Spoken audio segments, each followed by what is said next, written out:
पुसेसावळी तालुका खटाव येथे 80व्या स्वातंत्र्य दिनानिमित्त संपूर्ण शहरातून तिरंगा रॅली काढण्यात आली। त्याचवेळी बहुतांश शासकीय कार्यालयाच्या ठिकाणी ध्वजारोहण करण्यात आले। त्यानंतर हुतात्मा स्मारक येथे सातारा सांगली विधान परिषदेचे आमदार धैर्यशील कदम यांच्या हस्ते ध्वजारोहण करत सलामी दिल्यानंतर ध्वजगीत, राष्ट्रगीत आणि राज्यगीत घेण्यात आले। मान्यवरांचा सत्कार आणि गुणवंत विद्यार्थ्यांना बक्षीस वितरण करण्यात आले।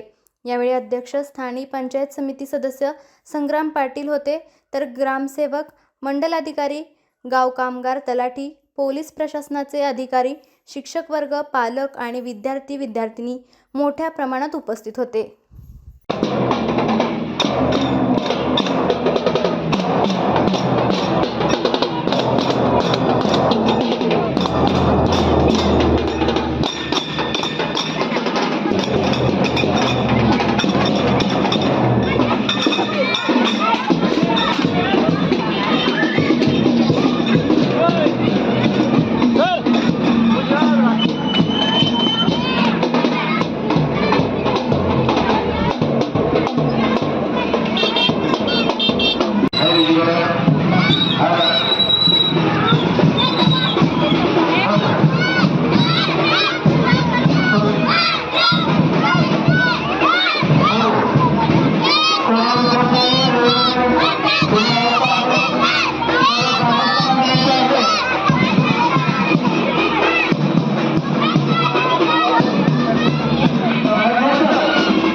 एक साथ वंदे मातरम शुरू करेंगे।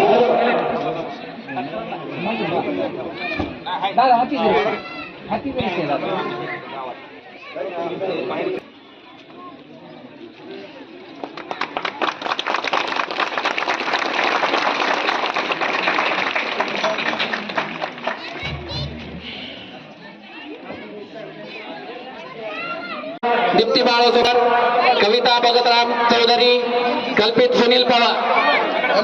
बोला की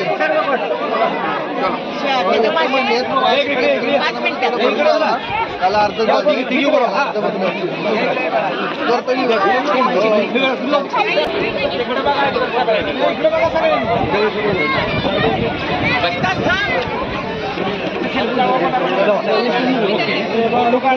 आपल्या तालुक्यातील जिल्ह्यातील बातम्या सर्वप्रथम पाहण्यासाठी आजच सातारा न्यूजला YouTube चॅनलवर सबस्क्राईब करा, लाईक करा, शेअर करा आणि बेल आयकॉन प्रेस करायला विसरू नका।